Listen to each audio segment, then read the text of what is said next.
Namaskar.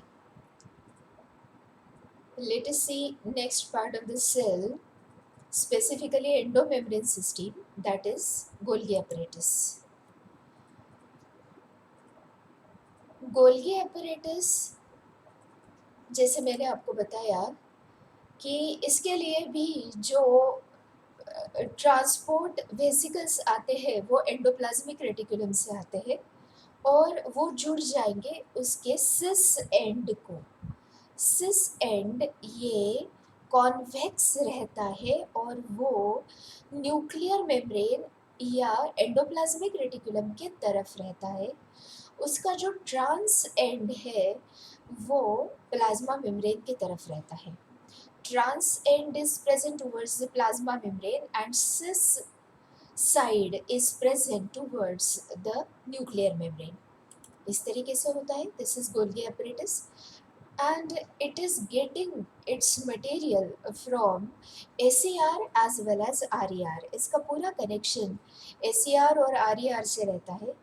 जैसे SER lipid और carbohydrates के मेटाबॉलिज्म से संबंधित है, सिंथेसिस से संबंधित है, वैसे RER ये प्रोटीन सिंथेसिस से संबंधित है। इसके ऊपर बहुत सारे राइबोसोम्स रहने के कारण ये प्रोटीन्स की पॉलीपेप्टाइड चेन्स को स्टोर करता है, उसे कुछ मैनिपुलेट भी करता है और फिर वेसिकल्स में डाल के, ट्रांसपोर्ट वेसिकल्स में डाल के उसे भेज देता है गोल्गी apparatus की तरफ।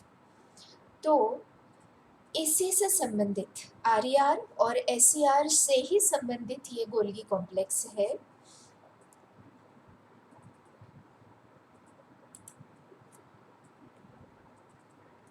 गोल्गी कॉम्प्लेक्स और गोल्गी apparatus और Golgi body, various terms are used to denote its assembly, manufacturing, packaging and transport unit of cell. Golgi complex essentially consists of stacks of membranous sacs called as cisternae। तो जितने भी stack का मतलब गड्डी होता है, जो अभी मैंने बहुत सारी वेसिकल्स आपको दिखाए, उन्हीं को बोला जाता है सैक लाइक लंबे वेसिकल्स जो अभी आपको मैंने दिखाए, उन्हीं को बोला जाता है cisternae. Diameter of cisternae varies from 0.5 to 1 micron. Micrometre ही माइक्रोन होता है। A cell may have few or several cisternae depending on its function. अगर सेल एक्टिवली मेटाबोलाइजिंग और सिक्रेटिंग है तो उसमें बहुत सारे गोल्गी कॉम्प्लेक्स रहने वाले हैं। यानी सिक्रीशन को पैक करके डिस्पैच करने का काम गोल्गी कॉम्प्लेक्स करता है। यानी अगर सेल सिक्रेटरी है नेचर में तो उसमें ज़्यादा गोल्गी कॉम्प्लेक्स रहने वाले हैं। The thickness and molecular composition of two membranes of Golgi sac differs from each other. The Golgi sacs show specific orientation in the cell. Each cisterna has a forming or cis phase। मैंने दिखाया आपको, एक cis face होता है और एक trans face होता है। Forming face and maturing face, cis face and trans face, उसी को बोलते हैं forming face and maturing face. तो ऐसे दो फेसेस है, जैसे कि cis face is always towards nuclear membrane और जो ट्रांस फेज है, देखिए ये उसका सिस फेज है और ये ट्रांस फेज है, वो प्लाज्मा मेम्ब्रेन के तरफ रहेगा। So two faces are there, forming and maturing faces, cis and trans. Cis is always convex and trans is always concave. ठीक है, ये पूरे डिफरेंसेस आपको याद करने हैं सिस फेज और ट्रांस फेज के बीच। Transport vesicles that pinch off from the transitional endoplasmic reticulum merge with the cis phase of the Golgi cisterna and add its contents to the lumen। यानी जो transitional part है endoplasmic reticulum का, जहाँ से ऐसे गोल गोल vesicles निकल रहे हैं, वो प्रोटीन के हो सकते हैं, लिपिड कंटेनिंग या ग्लाइकोलिपिड कंटेनिंग ऐसे हो सकते हैं। वो निकल के सिस एंड सिस फेस जो है गोल्गी apparatus का, वहाँ पे जाके मिलते हैं, यानी वो गोल्गी apparatus को रॉ मटेरियल प्रोवाइड कर रहे हैं। This explains why Golgi bodies are usually located near ER. Modified and condensed secretions leave Golgi through transphase again as membrane-bound vesicles. यानी अगर ये ट्रांसफेज है तो यहाँ से भी मेम्ब्रेन बाउंड वेसिकल्स बाहर निकल रहे हैं, जो भी मॉडिफाइड है, जिनका मॉडिफिकेशन गोल्गी कॉम्प्लेक्स में हुआ है, यानी ईआर से मिलने वाले सब्सटेंसेस को और भी मॉडिफाई करके मैनिपुलेट करके फिर से वेसिकल्स में भर के उसे जहाँ पे ज़रूरत है वहाँ पे सेल में डिस्पैच करने का काम गोल्गी apparatus करता है।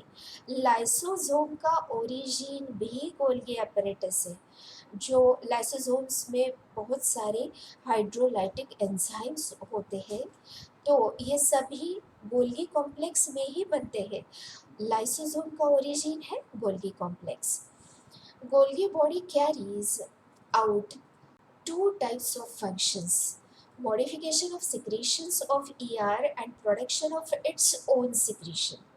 यानी देखिए, ER से मिलने वाले जो भी सब्सटेंसेस है उनको मॉडिफाई करके फिर पैक करके डिस्पैच करना और खुद के सिक्रेशंस भी प्रोड्यूस करने का काम गोल्गी कॉम्प्लेक्स करता है, production of its own secretions.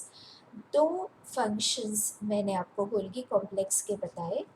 Modifications of the secretions of ER, endoplasmic reticulum से आने वाले सब्सटेंसेस को मॉडिफाई करना और फिर से पैक करके डिस्पैच करना, वो और खुद के सिक्रीशंस तैयार करके उनको भी पैक करके डिस्पैच करना, ये भी काम गोल्गी कॉम्प्लेक्स का होता है। Cisternae contain specific enzymes for specific functions. Refining of product takes place in an orderly manner. For example, glycolipids and glycoproteins that are brought from ER lose certain sugars and regain other, thus forming a variety of products. जैसे कि glycolipid और glycoproteins ER से जो आए हैं, उनमें से कुछ शुगर्स को निकाल डालना और कुछ शुगर्स को फिर से ऐड करना वहाँ पे, या कुछ मॉलिक्यूल्स को फिर से वहाँ पे ऐड करना, ये काम गोल्गी में होता है। यानी एज अ होल गोल्गी खुद के सिक्रेशंस भी प्रोड्यूस कर रहा है, उसको पैक करके डिस्पैच कर रहा है, और ईआर से आने वाले सिक्रेशंस को भी मॉडिफाई करके पैक करके डिस्पैच कर रहा है। सो in short, what is the function of Golgi apparatus? Packaging and dispatching. Packaging and dispatching is the function of Golgi.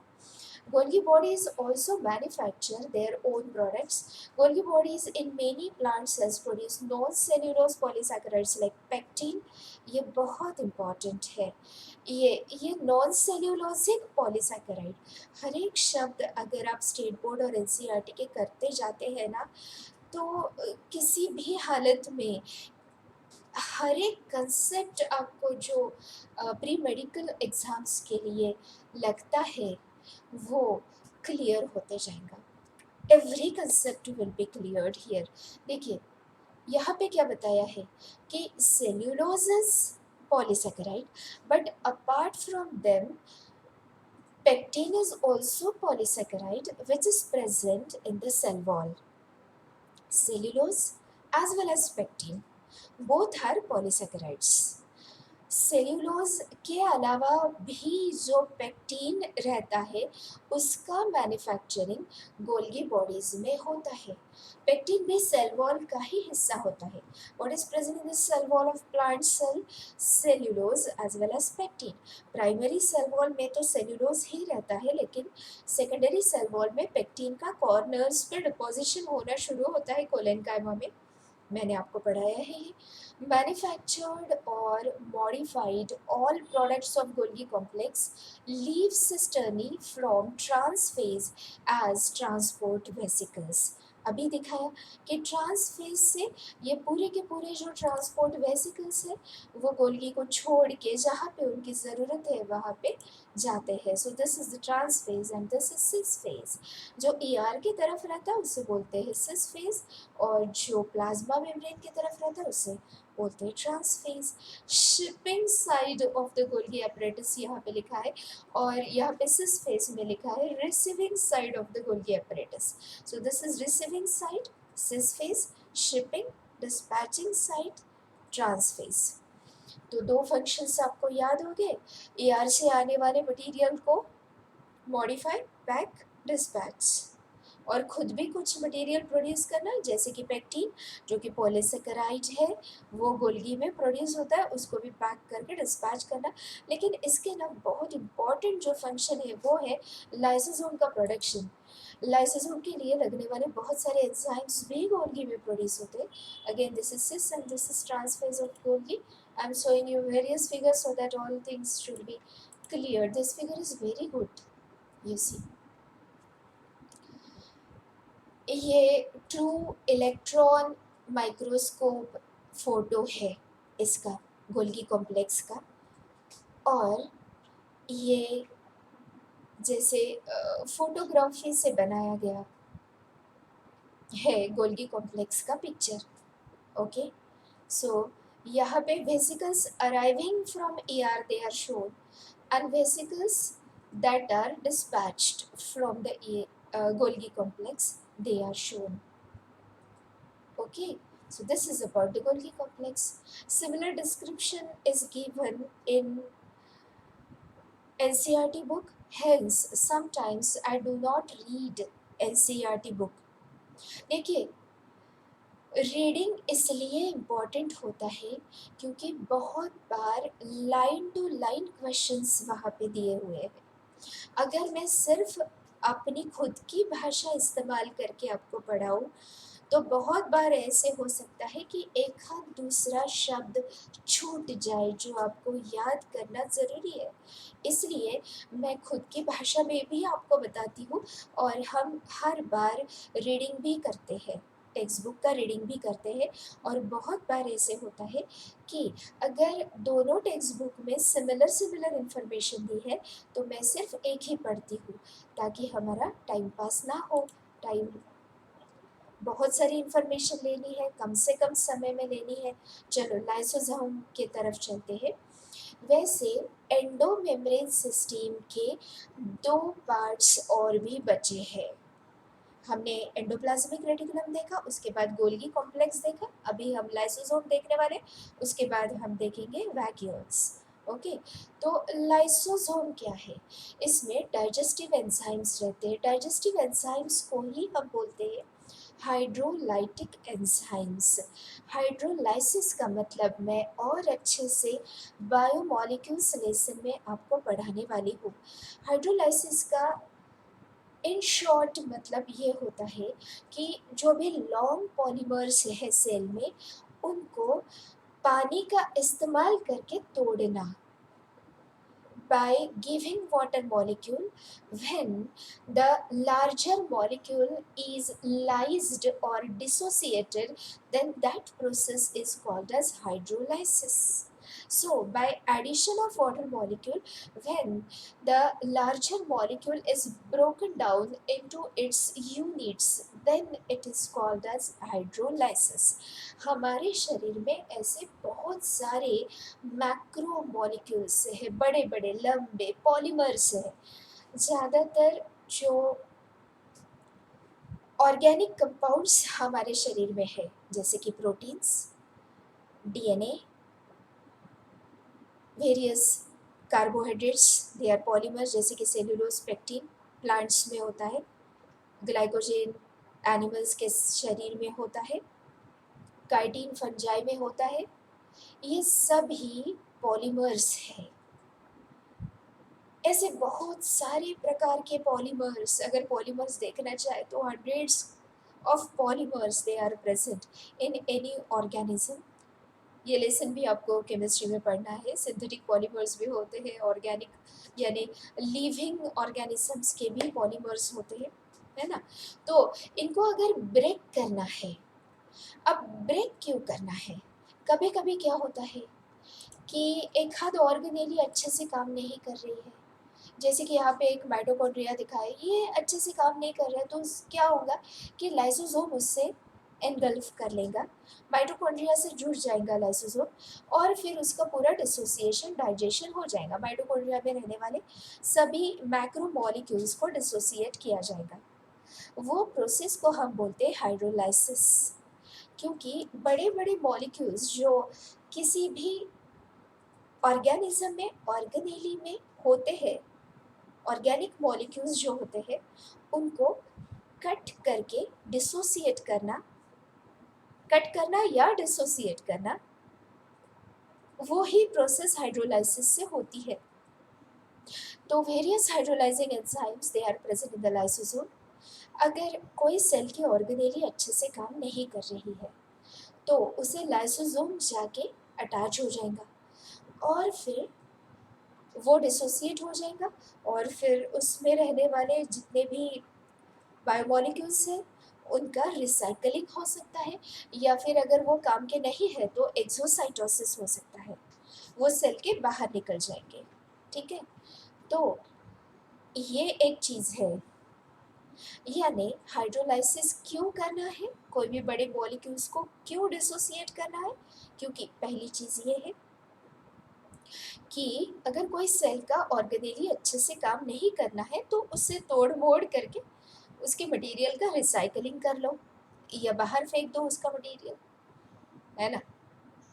दूसरी चीज़, अगर कुछ मटेरियल अंदर लिया है, एंडोसाइटोसिस किया, ये फैगोसाइटोसिस का मतलब है कुछ फूड पार्टिकल अंदर लिया है सेल ने, लेकिन इसमें तो बहुत बड़े-बड़े मॉलिक्यूल्स हैं, उसका उपयोग कैसे करेंगे?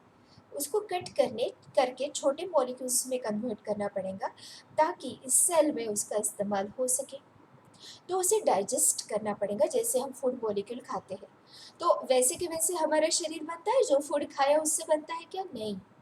उससे पहले डाइजेस्ट किया जाएगा, कट किया जाएगा उसके सब यूनिट्स में और फिर उनसे हमारे शरीर के सब यूनिट्स बनाए जाते हैं। तो यही प्रोसेस एक सेल में भी होती है। जो सेल कुछ खाएँगी, कुछ अंदर लेंगी, वो उसका फूड है, फूड वैक्यूल है। फूड वैक्यूल के साथ लाइसोसोम अटैच हो जाएगा और जो भी ये पॉलीमर्स है उनको मोनोमर्स में कन्वर्ट किया जाएगा and this monomers are utilised in the cell. So, digestion of food is also the function of lysosome. सफाई, सेल के अंदर कुछ सफाई का काम करना है, मरे हुए बिना काम के ऑर्गेनेलीज़ को कट-छाँट करके फिर से रिसाइकिल करना है, वो भी काम लाइसोसोम का है। अगर सेल पूरी की पूरी काम नहीं कर रही है, ऐसे कई बार होता है कि सेल का पर्टिकुलर एक एज है, जैसे कि आरबीसीज़ का एज है 120 डेज़, वैसे हर एक सेल रिप्लेस होती जाती है, लेकिन रिप्लेस करने के लिए उसे खुद पहले तो डिसोसिएट होना पड़ेगा। लाइसोसोम्स जो भी सेल को डिसोसिएट होना है, उसमें लाइसोसोम्स बढ़ते जाते हैं। वो अंदर ही अंदर बर्स्ट हो जाएँगे, फट जाएँगे। उसमें रहने वाले जितने भी हाइड्रोलाइटिक एंजाइम्स हैं, वो सेल को डिसोसिएट कर डालेंगे, यानी cell death is also the function of lysosome. यानी हम बोलते हैं कि सेल को खुद को अगर मरना है तो भी वो लाइसोसोम के ज़रिए मरती है। So lysosomes are called as suicidal bodies. Lysosomes are called as suicidal bodies. ये उसका तीसरा फंक्शन मैंने बताया। अब देखते हैं क्या दिया है इसमें ना। लाइसोसोम को पॉलीमॉर्फो यानी इनके ना अलग-अलग स्ट्रक्चर्स होते हैं। प्राइमरी लाइसोसोम, सेकेंडरी लाइसोसोम, इसीलिए लाइसोसोम को बोला जाता है polymorphic. The lysosomes they are called as polymorphic. वैसे आपको पता है मॉर्फो क्या मतलब होता है? External feature. Morphology the study of external features लिखिए, जो बात आपको पता नहीं वो लिखनी चाहिए। और हर बार मैंने जो आपको बोल के सुनाया है, सिखाया है, वो आपको 2 बार ही देखना है, जब तक कि अच्छे से याद नहीं हो जाता। 2 बार पहले देखिए, उसके बाद बुक पढ़िए, क्योंकि बुक का ही मैं बोल रही हूँ, ठीक है? तो the lysosomes are called as polymorphic. Why lysosomes are called as polymorphic? Because there are various kinds of lysosomes. कैसे कैसे है वो? Primary lysosome, secondary lysosome, residual bodies, autophagic vacuoles, suicidal bodies. इतने सारे काम के हिसाब से उनके नाम है। तो हम शुरू करते हैं। प्राइमरी लाइसोसोम हम किसे बोलेंगे? मैंने क्या क्या नाम बताए थे? All those are written on page 50 state board. Okay, you go on reading. मैंने सबसे पहले क्या बताया आपको? Primary lysosome. प्राइमरी लाइसोसोम क्या है? जिसमें कि हाइड्रोलाइटिक एंजाइम्स भरे हुए हैं, इसको हम बोलते हैं प्राइमरी लाइसोसोम। जैसे ये गोल्गी से निकला ना, अभी अभी बताया था कि गोल्गी ही लाइसोसोम फॉर्म करता है। ये गोल्गी है, गोल्गी से लाइसोसोम बना। गोल्गी से जो उसके ट्रांस फेज से वेसिकल्स पिंच ऑफ होते हैं, दे मे फॉर्म लाइसोसोम, है ना?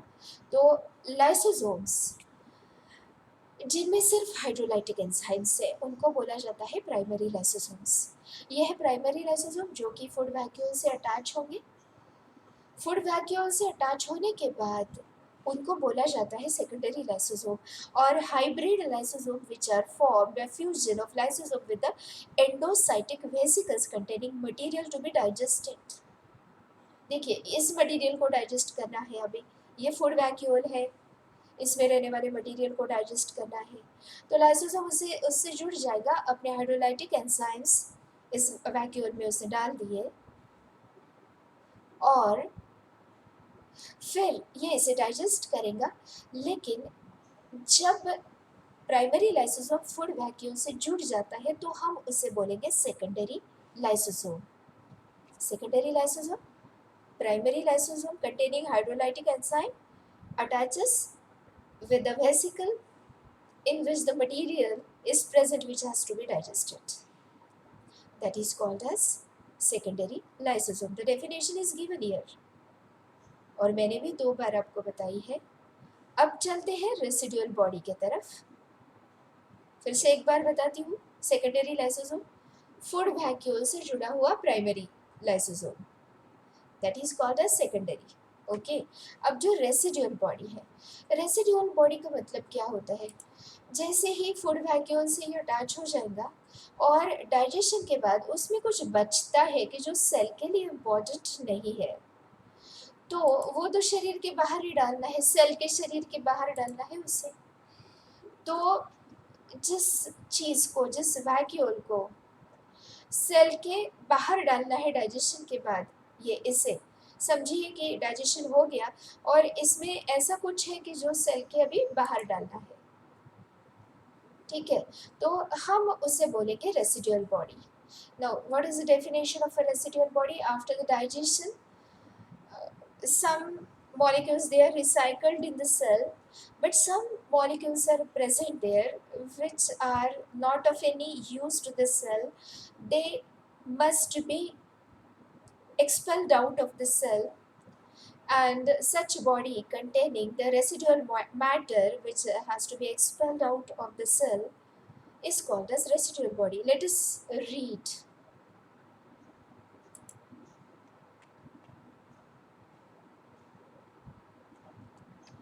Is the vesicle containing undigested remains left over in the heterophagic vesicle. इसी को हम बोलते हैं heterophagic vesicle। जो मैंने अभी बताया, secondary lysosome is called as heterophagic vesicle. Okay, तो undigested remains left over in the heterophagic vesicle after releasing the products of the digestion in the cytosol. हर शब्द इम्पॉर्टेंट है। जैसे ही मैं बोलती हूँ कि सेकेंडरी लाइसोसोम या हेटेरोफैगिक लाइसोसोम क्या है, आपको बताते आना चाहिए बेटा, तभी तो सुनने में कोई फ़ायदा है। रेसिडुअल बॉडी में जो चीज़ काम की नहीं है वो बची है वहाँ पे, और वो तो सेल के बाहर डालना है, यानी रेसिडुअल है वो बचा हुआ। जो सेल के लिए इम्पोर्टेंट नहीं है, that is the residual body.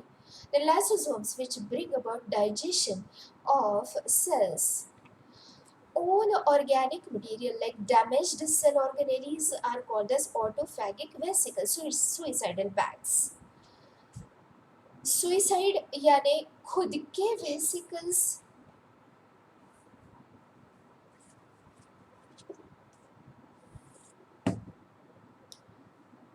खुद के वेसिकल्स को ही कट करके अगर बाहर डाल 1 मिनिट, हाँ 1 मिनिट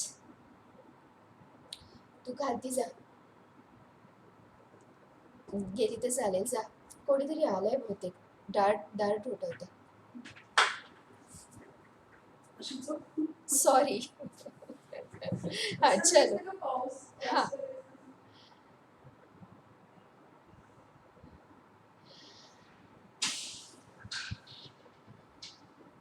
सेकेंडरी लाइसोसोम्स और हाइब्रिड लाइसोसोम्स मैंने बताया. उसके बाद residual body is the vesicle containing undigested remains left over in the heterophagic vesicle after the releasing. ये मैंने रेसिडुअल बॉडी आपको बताया.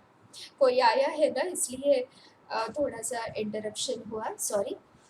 Lysosome which bring about digestion of cells own organic material like a damaged cell organelles are called as autophagic vesicles. तो autophagic vesicles कोणी आहे?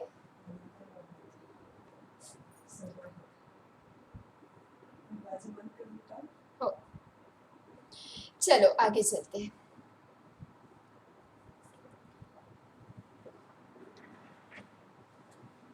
तो suicidal bags क्यों उनको बोला जाता है? क्योंकि वो खुद के ही वेसिकल्स को कट डाउन करता है, इसीलिए खुद के ही ऑर्गेनेलीज को वो कट डाउन करता है और रिसाइकल कर सकता है या सेल के बाहर डाल सकता है. उसी को बोला जाता है autophagic vesicles. Remember, every week a human liver cell recycles half of its macromolecules.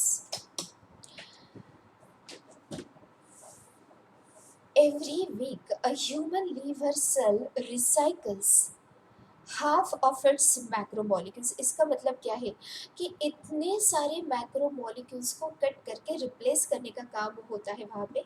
तो रिसाइकलिंग किस तरीके से होने वाला है? अगर उसे डिसोसिएट करते हैं तो ही तो रिसाइकलिंग पॉसिबल है, and that is done with the help of lysosome. Lysosomes bring about intracellular and extracellular digestion. The intracellular digestion is brought about by autophagic vesicle or secondary lysosomes which contain foreign materials brought in by processes like phagocytosis. ये सब मैंने अभी आपको पढ़ाया है. ये box पढ़ लेते, बहुत ही इंटरेस्टिंग बॉक्सेस यहाँ पे दिए हैं. Lysosomal enzymes do not digest their own membrane proteins. Three-dimensional shape of these proteins probably protects the membrane. Accidental release of the lysosomal enzymes in limiting amount does not harm the cell because pH of the cytosol is near neutral. देखिए, lysosome में इतने सारे hydrolytic enzymes होने के बावजूद वो cell को digest नहीं करता है. Accidental release of the lysosomal enzymes in limited amount does not harm the cell because pH of the cytosol is near neutral. अब न्यूट्रल पीएच में अगर इतने हाइड्रोलाइटिक एंजाइम्स में डाले जाते हैं तो ज़्यादा फर्क नहीं पड़ता है. Any insufficiency in secretion of lysosomal enzymes leads to disorders. For example, in genetic disorder, Tay Sachs disease due to insufficiency of lipase, brain gets impaired due to the accumulation of fats. यानी अगर lysosome properly काम नहीं करते, ये ना mental disorder है, genetic disorder है, mental retardation उसमें आता है, क्योंकि अक्यूमुलेशन ऑफ फैट हो जाता है उनके ब्रेन में। ठीक है, और भी कुछ लाइसोसोम के बारे में इंटरेस्टिंग चीज मैं आपको बताना चाहती हूँ। देखिए, ये है एग और ये है स्पर्म। स्पर्म और एग के फ्यूजन से जाइगोट बनता है, लेकिन स्पर्म के हेड में एक एक्रोसोम रहता है जो कि गोल्गी और फिर लाइसोसोम से बना है। गोल्गी से लाइसोसोम, लाइसोसोम से acrosome. Okay, Golgi, lysosome, acrosome, याद करो।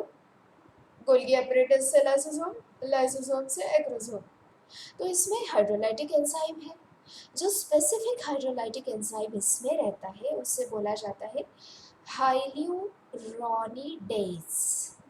Hydrolytic enzyme which is present in the head of sperm is called as hyaluronidase. Okay, तो हाइल्यूरोनिडेज ये एक ऐसा एंजाइम है कि जो इसे टीयर अप करके, यानी इसकी जो वॉल है ना, एक की जो वॉल है उसे कट करके अंदर जा सकता है फिर, क्योंकि अंदर जाने के लिए उसे कट तो करना पड़ेगा, उसका डिसोसिएशन करना पड़ेगा इस वॉल का। तो ये डिसोसिएशन करते हुए अंदर जा रहा है, देखिए अंदर चला गया, और फिर स्पर्म न्यूक्लियस अंदर डाला गया एग न्यूक्लियस में। ओके, और जैसे ही एक स्पर्म न्यूक्लियस एग न्यूक्लियस में डाला जाता है, वैसे यहाँ पे भी कुछ ग्रैन्यूल्स है जो फट जाते हैं, और उनके कंटेंट से एक फर्टिलाइजेशन मेम्ब्रेन यहाँ पे बनता है कि जो दूसरे किसी स्पर्म को फिर से एंटर नहीं करने देगा। देखिए, ये वाला जो मेम्ब्रेन था ना, वो यहाँ पे कन्वर्ट होते हुए दिखाया है। जैसे ही स्पर्म का न्यूक्लियस अंदर चला गया, एक न्यूक्लियस, वैसे ही यहाँ पे ये वॉल और भी स्टिफ और स्ट्रेंदी हो जाती है, और फिर दूसरे किसी स्पर्म को एंटर नहीं होने देंगे। एक एग में एक ही स्पर्म एंटर होता है। ये प्रोसेस बहुत ही इंटरेस्टिंग है, लेकिन इन प्रोसेस, इतनी सारे प्रोसेसेस मैंने फर्टिलाइजेशन के दौरान होने वाली आपको बताई, उसमें से एक ही चीज़ इम्पॉर्टेंट है कि स्पर्म के हेड में हाइड्रोलाइटिक एंजाइम रहता है जो कि लाइसोसोम के कारण है, और उस एंजाइम का नाम है हाइल्यूरोनिडेज, जो कि एक हेटेरोपॉलीसैकेराइड है। ओके, अब नेक्स्ट लेसन हमारा बायोमोलिक्यूल्स होने वाला है, जिसमें हम हेटेरोपॉलीसैकेराइड्स देखने वाले हैं। इसलिए मैंने ये बताया कि हाइल्यूरोनिडेज, hyaluronic acid is the heteropolysaccharide which can be, hyaluronic acid is present in the coating of the egg, or hyaluronidase is the enzyme which cut that hyaluronic acid. मैं फिर से बताती हूँ, heteropolysaccharide is hyaluronic acid and hyaluronidase is the enzyme which is acting over that heteropolysaccharide. अगर मैंने पहले उल्टा बताया है तो वो सीधा कर लीजिए, जो नेक्स्ट बताया वो सीधा है। एक के कोटिंग में है हेटेरोपॉलीसैकेराइड, इसके हेड में है, स्पर्म के हेड में है हाइल्यूरोनिडेज एंजाइम, वो हाइल्यूरोनिक एसिड को कट करेगा, हाइड्रोलाइज करेगा, ताकि ये स्पर्म अंदर जा सकता है। ठीक है, next function of the lysosome can be seen during metamorphosis of frog. जो टैडपोल होता है, लार्वा ऑफ फ्रॉग, वो करीबन फिश के जैसा दिखता है। उसमें एक फिश के जैसी टेल है, लेकिन जैसे जैसे ये बड़ा होते जाता है ये टेल डिसअपियर होती जाती है। ये देखिए, this disappearance of the tail is the function of lysosome. क्योंकि ये टेल को डाइजेस्ट किया जाता है, ताकि यहाँ पे एडल्ट फ्रॉग में टेल नहीं दिखेंगे आपको। और ये terrestrial as well as aquatic होता है, इसीलिए इसे एम्फीबिया बोलेंगे हम। इसको टेल की ज़रूरत नहीं है, ठीक है। तो टेरेस्ट्रियल लाइफ में अगर लंबी टेल होती है तो इससे मूवमेंट में तकलीफ होगी, इसीलिए टेल डाइजेस्ट हो जाती है। That is also the function of lysosome.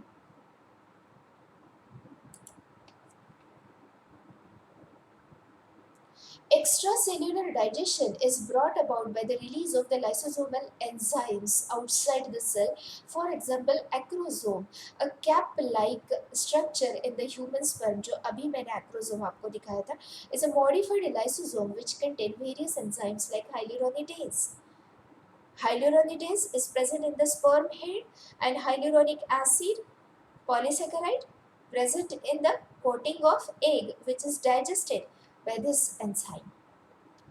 पक्का याद करो। ऐसे ही छोटे छोटे छोटे छोटे कंसेप्ट याद करते हुए अगर हम आगे जाएंगे ना, तो आपको बायोलॉजी में बहुत ज़्यादा इंटरेस्ट आएगा और ऐसे लगेगा कि कोई भी क्वेश्चन आपके लिए बहुत ही आसान है ना। Everything, every word given here is very important बेटा।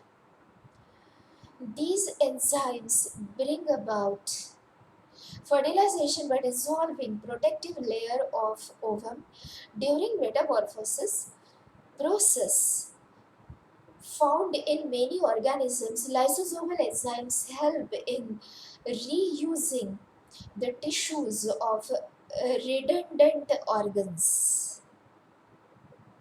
यानी जो लाइसोसोम है, जिन ऑर्गन को वहाँ से गायब करना है वहाँ पे वो एक्ट करते हैं और उसी के टिश्यू को फिर से रीयूज भी कर सकते हैं। They also help in destruction of malignant cells. For example, T lymphocytes. Malignant को अंडरलाइन करके यहाँ पे लिखिए, कैंसर सेल्स। कैंसर सेल को भी मारने में ये मदद करता है। They also help in destruction of the malignant cell. Malignant cell क्या करती है? डुप्लीकेशन दिखाती है, ट्यूमर फॉर्म करती है डुप्लीकेट करते हुए किसी भी ऑर्गन में एक गोला या ट्यूमर का फॉर्मेशन करती है, उसे मारना पड़ेगा। तो मारने का काम लाइसोसोम करता है। देखिए, हमारे शरीर में कंटिन्यूअसली मैलिग्नेंट सेल का फॉर्मेशन हो सकता है, लेकिन जो कंटिन्यूअसली बोलो या ऐसे बहुत बार बोलिए कि मैलिग्नेंट सेल का या कैंसर सेल एक्टिवेट हो सकती है, लेकिन जिसका शरीर अच्छी इम्यूनिटी दिखाता है उसके शरीर में, या जिसका शरीर लाइसोसोम की एक्टिविटी बहुत ही अच्छी तरीके से दिखाता है, उसका मेटाबॉलिक रेट बहुत अच्छा है, वो तंदुरुस्त है, जिसमें लाइसोसोम की एक्टिविटी बहुत अच्छे से चल रही है, उसमें ऐसी कोई सेल फ्लरिश ही नहीं हो सकती है कि जो शरीर के लिए हानिकारक है या मैलिग्नेंट सेल है, क्योंकि वहाँ पे लाइसोसोम की एक्टिविटी चल रही है। ओके, ये टी लिम्फोसाइट क्या है आपको आगे जाके पता चलेगा। चलो, मैंने लाइसोसोम के बारे में हर एक चीज़ आपको बता दी है और ना बहुत ही शॉर्ट में एनसीईआरटी में लाइसोसोम का डिस्क्रिप्शन दिया है, इसलिए हमने वो स्टेट बोर्ड से पढ़ा है। All points in state board are very important about given about the lysosome. Then let us see vacuole.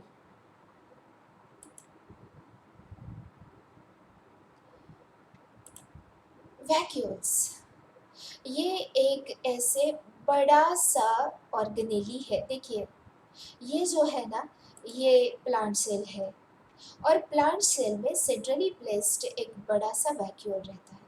Okay, this is the plant cell with a centrally placed large vacuole, ये वाला। और ये जो बड़ा सा वैक्यूल है, ये भी मेम्ब्रेन बाउंड है, इसीलिए इसको भी हम ऑर्गेनेली बोलेंगे। The membrane of the vacuole is called the tonoplast. Remember, membrane of vacuole is called the tonoplast. और वैक्यूल में क्या क्या रहता है? स्टोर्ड कंटेंट्स रह सकते हैं, फूड रह सकता है, वाटर रह सकता है, वाटर प्लस फूड है, या वेस्ट मटेरियल रह सकता है ना। ये तो स्टोरेज प्लेस है जिसमें सैप भरा हुआ रहेगा, liquid plus some other dissolved molecules are present there in the vacuole. Specifically in plant cells, they are well developed.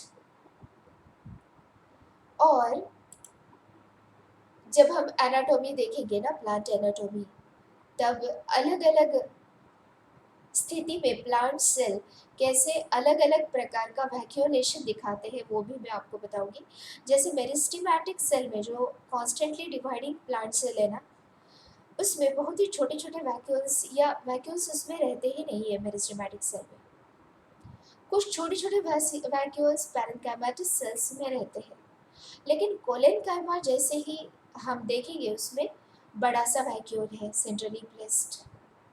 और स्क्लेरेनकाइमा जो कि डेड सेल है उसमें वैक्यूल ही है, लिविंग मटेरियल जो है वो उसमें है नहीं क्योंकि वो डेड सेल है।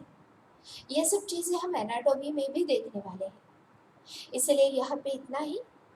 Vacuoles they consist of food material, water, कुछ स्टोर्ड मटेरियल, वेस्ट मटेरियल भी उसमें रह सकता है। And normally in the plant cell centrally placed large vacuole is present. Its membrane, the membrane of vacuole is called the stonoplast. ये चीज important है, membrane of vacuole is called as stonoplast.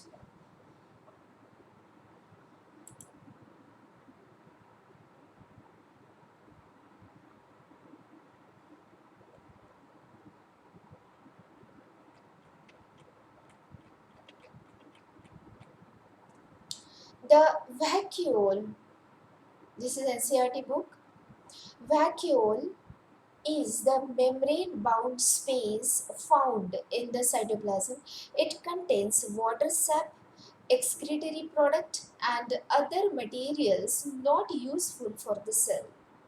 The vacuole is bound by the single membrane. ये single membrane बहुत important है। Vacuole is bound by the single membrane called tonoplast. In plant cells, the vacuoles can occupy up to 90% of the volume of the cell.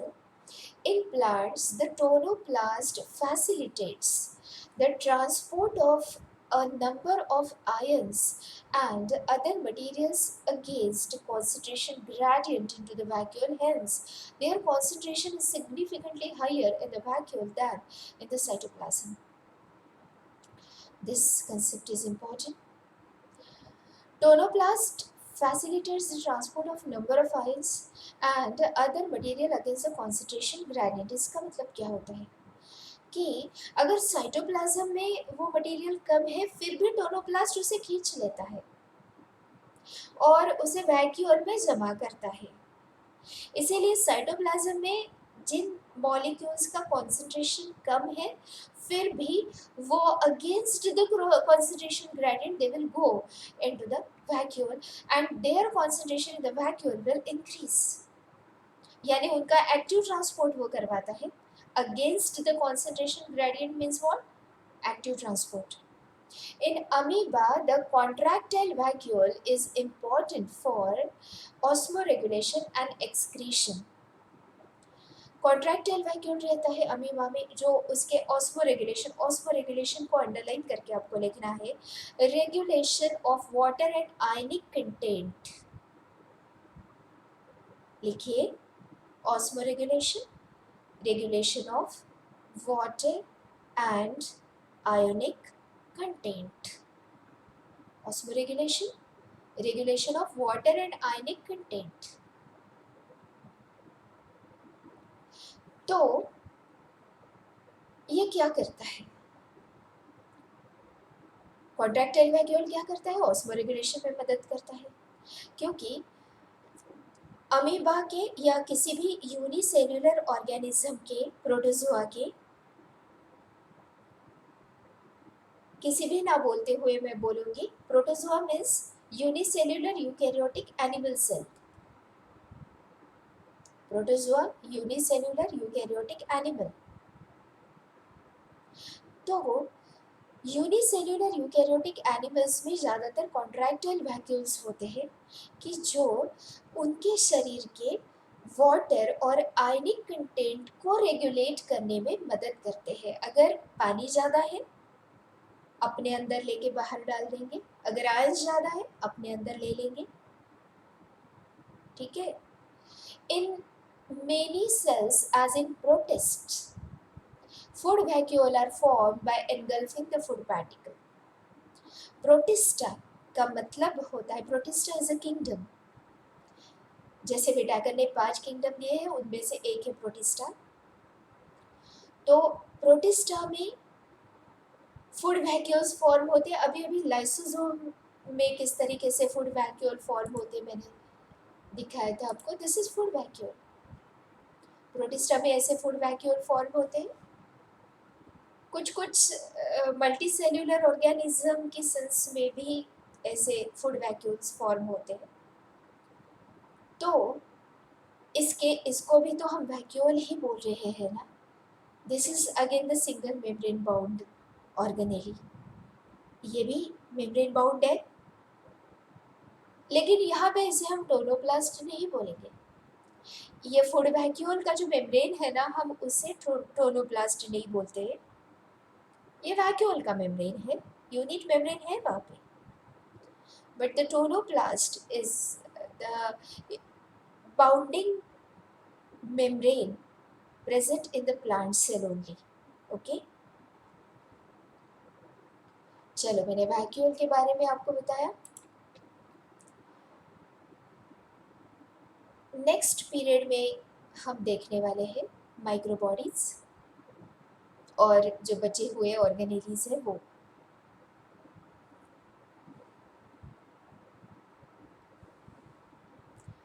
Till that, bye.